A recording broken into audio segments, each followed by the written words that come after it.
каналымның тұрақты көрермендері мен қонақтары, орыс тілі сабағымызды ары қарай жалғастырамыз.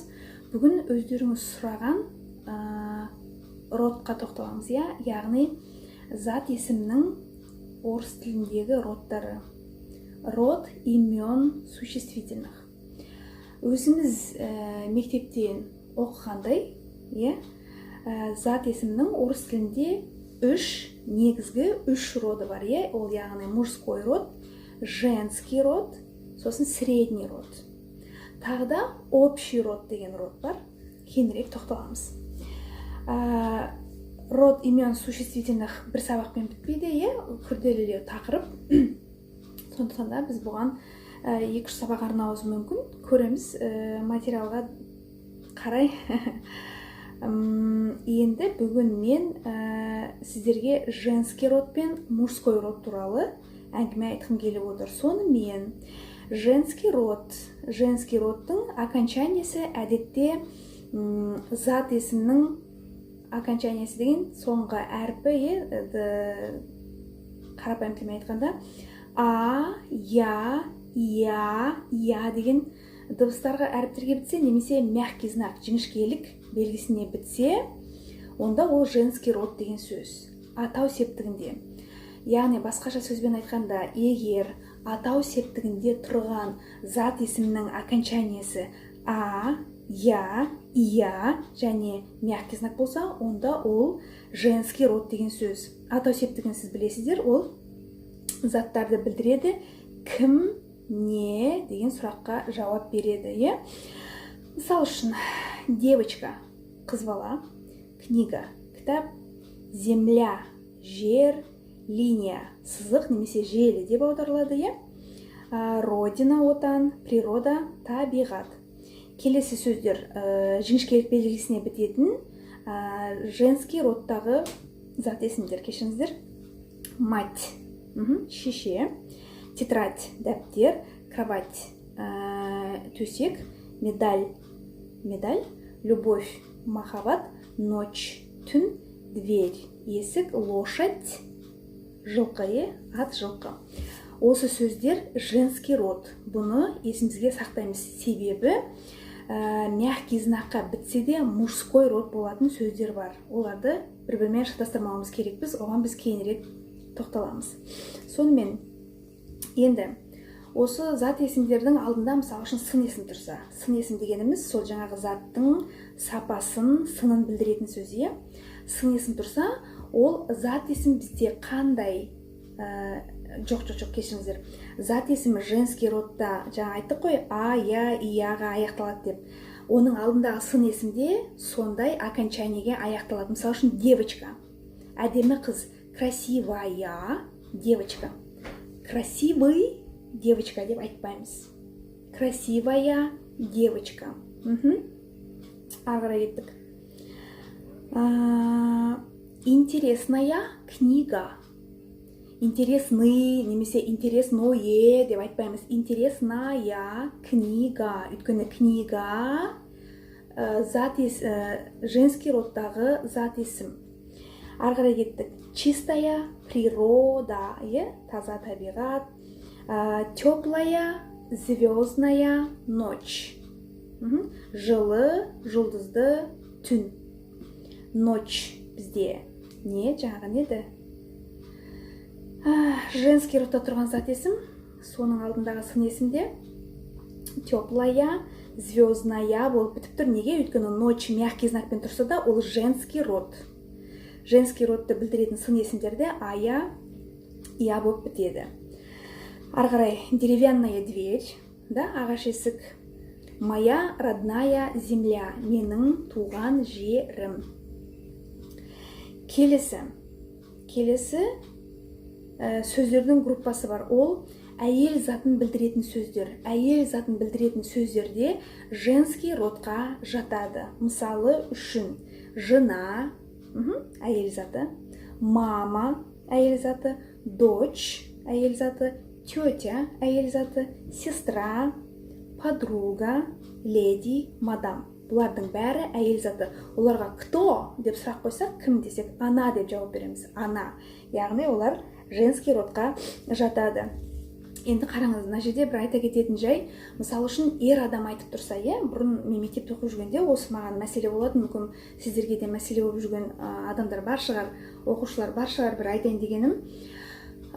Мысалы үшін ер адам айтқысы келсе, менің әйелім, менің қызым, менің жаңағы тетям деген сөздерді ер адам айтса, онда ол жаңағы мать, мама, жена, сестра, подруга деген сөздерге байланысты сын есімді қояды, өзіне байланысты емес. Мысалы үшін ер адам айтып тұр, Айша менің әйелім, ер адам айтып тұр.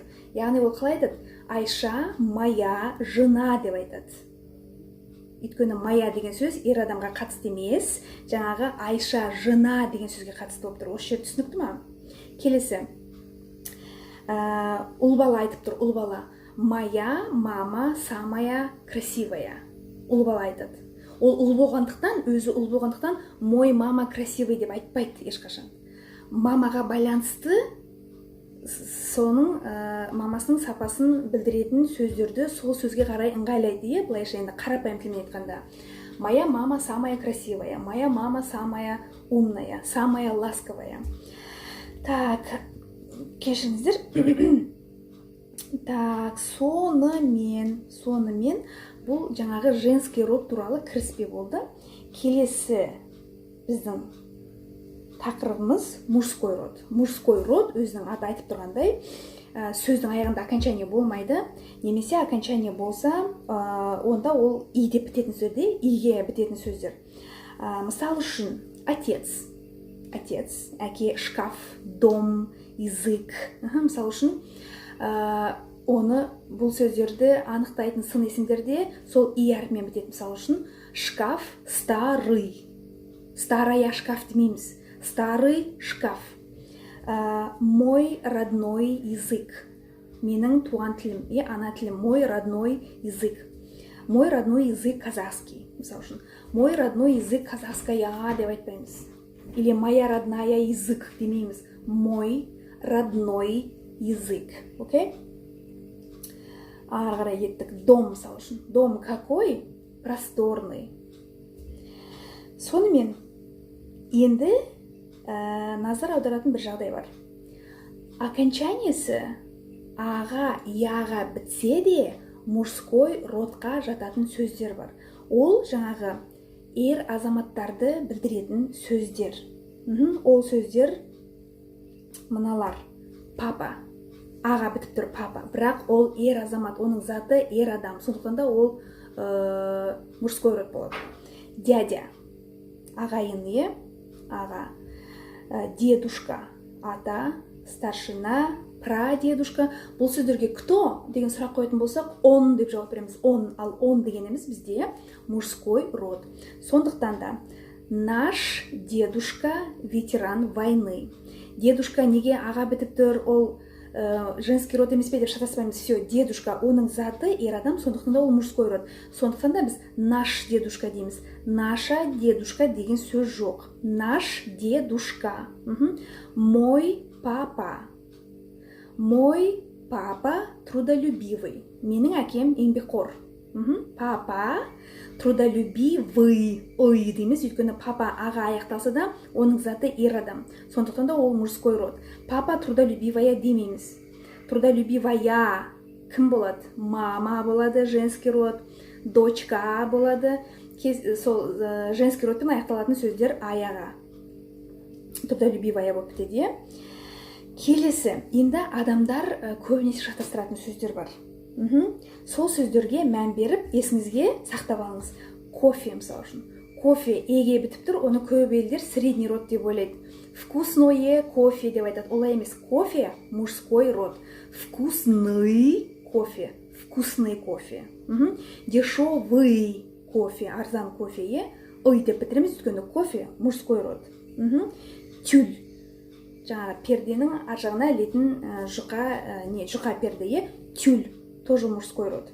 Тоже мужской род. Старый тюль от бабушки, әжемнен қалған ескі тюль. Старый тюль, мужской род, есімізге сақтаймыз. Шампунь.